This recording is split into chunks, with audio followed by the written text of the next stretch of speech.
let's talk about. We've got a few more minutes. Let's talk about building relationships. This is something that you just talked about today. Yeah. This idea of giving without expectation, and you mentioned it too earlier in this experience with, if an entrepreneur wants to show tenacity, he would meet me in the parking lot, but he wouldn't meet you to pitch you. He met you, and he did something that might help you. He brought a cool founder to you that's working on something interesting. I thought that was interesting. Yeah. Talk to us about what is currently happening. How does this work? This culture of asking, and talk about, in your kind of perfect world, what should this look like? How should we as entrepreneurs and as a community be acting? If you don't know Robert Cialdini, you need to. And if you don't know his book on influence, you should buy it. And even if you find it unpleasant, in the sense that everyone wants to think, well, I don't play games and I don't, that's underhanded to know how people influence other people.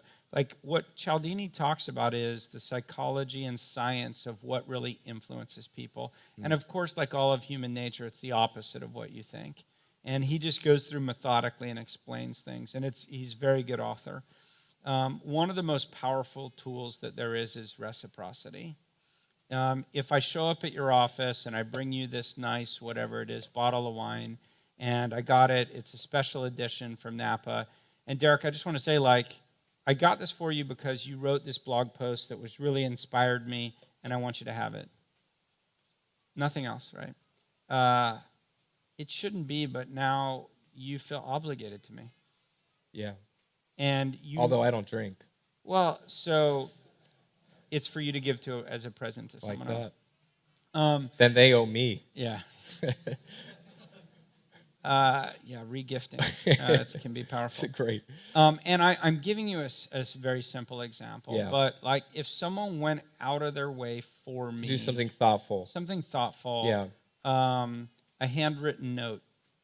I always email back when I get handwritten notes. Always. 100% of the time. Wow. 100%. I put it right next to my keyboard, and I said, that person took the time to write me a handwritten note. I'm going to write a thank you. Every time. Send me an email, not so much. And not that I don't have good intention, I just get too many email. Yeah. Handwritten note, I always say thank you. That's and cool. it's the special things, it's the people who make a little bit more effort, it's the, sometimes I'm slow to write back, by the way. Someone, if they happen to be in the audience, someone sent me this big box of drinks. I don't even know what it is, soft drinks or something. Is it kind of sketchy? Great. I have no idea. And to me, I didn't feel the reciprocity feeling from that. By the way, they're probably great drinks or whatever, but I feel more like that's marketing materials. That's what do you call it, tchotchkes or something, Sure. And I'm not saying I want everyone to send me a bottle of whiskey. I don't. I have 12 undrunk bottles of whiskey on my desk as it is. I'm just saying, in life, not related to me, but just be thoughtful. And the thing about influence is when you help other people, they mentally think that's someone I owe. They don't think it externally. They just know. Yeah. And I hate owing people. I hate it.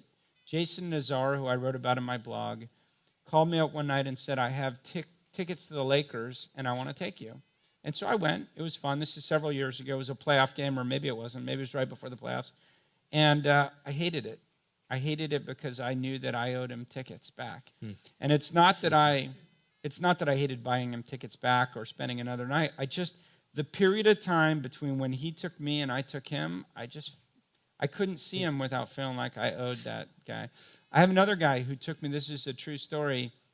He took me to Game 7 of the Lakers-Celtics game. Wow. I didn't even know him before that night.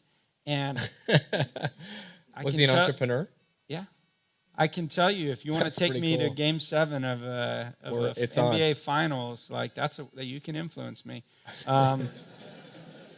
I can be bought. But this guy's asked for so many favors since then, and they're all little small things. By the way, he's a very successful entrepreneur. Yeah. Very successful entrepreneur.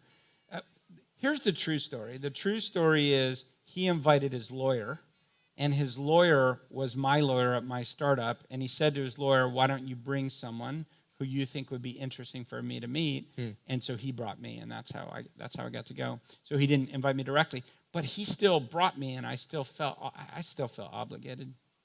It's game 7. Lakers won, by the way.